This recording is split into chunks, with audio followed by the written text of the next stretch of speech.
दोस्तों आपसे एक गुजारिश, अगर आप शाकाहारी हैं तो इस वीडियो को अभी छोड़ दें, क्योंकि इसमें हमने सी फूड इंडस्ट्री से जुड़ी प्रोसेसिंग दिखाई है जिसमें बड़े ही अजीबोगरीब समुद्री जीव भी शामिल हैं। Let's get started.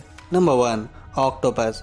ऑक्टोपस यानी 8 पैर वाला समुद्री जीव जिसकी शारीरिक बनावट बहुत ही अजीब होती है। अपने देश में तो इसे खैर नहीं खाया जाता, पर साउथ कोरिया, जापान और चीन कुछ ऐसे देश हैं जहां इन्हें बड़े ही चाव से लजीज डिश के तौर पर खाया जाता है। यहाँ इस फैक्ट्री में एक बड़े लार्ज स्केल पर इन्हें खाने के लिए तैयार किया जाता है, जिसमें इन्हें कई प्रोसेसिंग मेथड से गुजरना पड़ता है। जैसे सभी ऑक्टोपस को एक ड्रम में कुछ पानी और क्लीनिंग मटेरियल के साथ घुमाया जाता है। जब ये अच्छी तरह साफ हो जाते हैं तब इन्हें साफ कंटेनर में भर लिया जाता है। इसके बाद बारी आती है इन्हें हाई टेम्परेचर ओवन में डालने की, जहां ये स्टीम होकर पकते हैं, जिनसे इनका रंग हल्का लाल और सफ़ेद दिखाई देता है। लास्ट में एक बार फिर से इन्हें पानी में धोकर इनके वजन के अनुसार और साइज के अनुसार बांटकर डब्बों में पैक कर खाने के लिए भेज दिया जाता है। Number 2, shrimp process. दोस्तों, श्रिम्प कहते हैं एक समुद्री तिलचट्टे को, जिसे आम भाषा में हम झींगे के रूप में जानते हैं। भारत में 10 ऐसे बड़े राज्य हैं जहां पर इन्हें समुद्रों से निकालकर निर्यात भी किया जाता है और साथ ही इनका सेवन भी लोग करते हैं। उन राज्यों के नाम कुछ इस प्रकार हैं: पश्चिम बंगाल, उड़ीसा, आंध्र प्रदेश, केरला, गुजरात, कर्नाटका, तमिलनाडु, गोवा और महाराष्ट्र। सबसे पहले समुद्र से आए रॉ मटेरियल को अनलोड करते हैं। इसके बाद इन झींगों का तापमान चेक किया जाता है। फिर इसके बाद इन्हें एक बबल जेट वॉशिंग मशीन के अंदर धोया जाता है, जिससे मिट्टी के कण और दूसरे हानिकारक पदार्थ इनसे निकल जाएं। धोने के बाद झींगे के सैंपल लिए जाते हैं चेक करने के लिए, जिन पर एंटीबायोटिक से लेकर बायोलॉजिकल विश्लेषण की जांच करने के बाद इन्हें दूसरे चरण में भेजा जाता है, जहां इनके सिर और शरीर को अलग किया जाता है और इस काम को कई सारे वर्कर्स मिलकर अंजाम देते हैं। बिना सिर के शरीर वाले हिस्से को कन्वेयर पर लगातार डाला जाता है, जिसे ये बेल्ट लेकर पहुंचती है वॉशिंग यूनिट पर, जहां इनकी सफाई होती है। फिर एक बार साफ होने के बाद इन्हें ग्रेडिंग मशीन में उठाकर कई रोलर्स के बीच इन्हें बांट दिया जाता है इनके साइज के आधार पर। अब बहुत से वर्कर्स इन झींगों पर PDTO, PD, पुल वेइंग PD और इजी पील प्रोसेस को करते हैं। इसके बाद बारी आती है इन झींगों को सोडियम ट्राइफॉलीफॉस्फेट और नमक में 30 से 45 मिनट घुमाने की।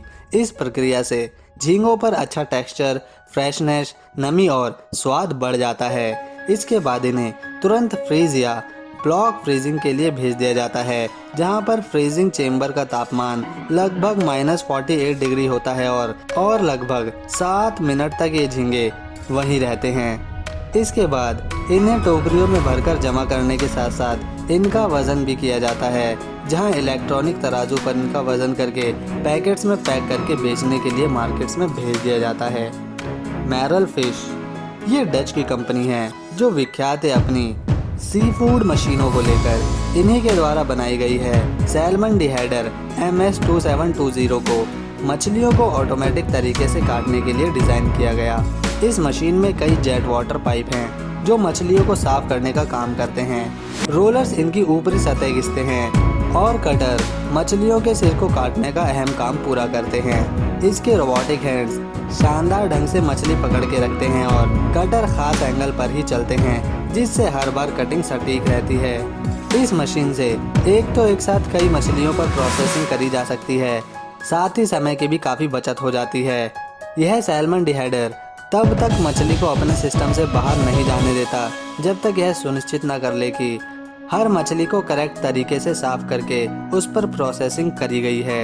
यह मशीन फिश कटिंग में काफ़ी फेमस है, जिसे बड़ी बड़ी सी फूड कंपनीज इस्तेमाल में लाती हैं। Crab processing. क्रैब यानी केकड़ा, जिसे पूरी दुनिया में बहुत से लोग खाते भी हैं, समुद्र से पकड़कर पहले इन्हें फैक्ट्री में लाया जाता है, जिन्हें एक मशीन कन्वेयर पर डाल देते हैं। फिर ये बेल्ट इन क्रैब्स को गर्म पानी में डाल देती है, जिसे कुछ घंटों के बाद निकालकर ठंडा किया जाता है। अब इसके बाद इन्हें इस खतरनाक मशीन पर लगाया जाता है, जिसमें 2 हुक के नीचे केकड़े के दोनों तरफ के पैर दबा दिए जाते हैं। बीच में लगी लाल रंग की लाइट असल में सेंसर है, जो केकड़े की पोजीशन सेंटर में होने का सबूत देती है। अब इन्हें आगे भेज दिया जाता है। जहां गोल हिट करने वाले कई ब्लेड इनके सख्त कवच को निकालने का काम करते हैं। इसी के साथ इसमें 2 वाटर जेट भी लगे होते हैं, जिससे साथ ही साथ इनके अंदर की गंदगी को भी साफ कर दिया जाता है। अब इन क्रैब्स को हुक से निकाल लेते हैं। इसके बाद एक ब्लेड इनके दोनों तरफ के पैर काटकर अलग कर देता है, जिन्हें एक जाल वाले वाइब्रेटिंग रोलर में घुमाकर इनके अंदरूनी भाग को निकाल लिया जाता है। अब इसके बाद इनके पैर और बाकी हिस्सा अलग अलग बिकता है। लास्ट का मीट प्रोसेसिंग। 4 पैर वाले जानवर जैसे भेड़ बकरी से मांस प्राप्त करके खाया जाता है। लास्ट का WW नाम की इस मशीन से मांस के बड़े टुकड़ों को नूडल्स के रूप में बारीक बनाकर बाहर निकाला जाता है। इसके लिए सबसे पहले इस मशीन के ऊपरी हिस्से में फ्रीज किया हुआ मांस डाला जाता है।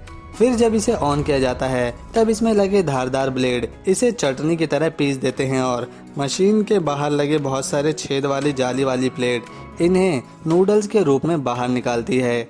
इसके सामने की प्लेट को बदलकर नूडल्स के बदले दूसरे टुकड़ों में भी प्राप्त किया जा सकता है। Weber machine. ये एक कन्वेयर बेल्ट और फैन ब्लेड का शानदार कॉम्बिनेशन है, जिससे मांस को महीन टुकड़ों में तेजी के साथ स्लाइस किया जा सकता है।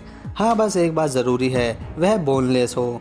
इसके पीछे वाले हिस्से की साइड फंसाने के लिए हुक सिस्टम है, जिसमें टुकड़े फंसे रहते हैं और ब्लेड तेजी से घूमते हुए इन्हें स्लाइस करने का काम कर देता है।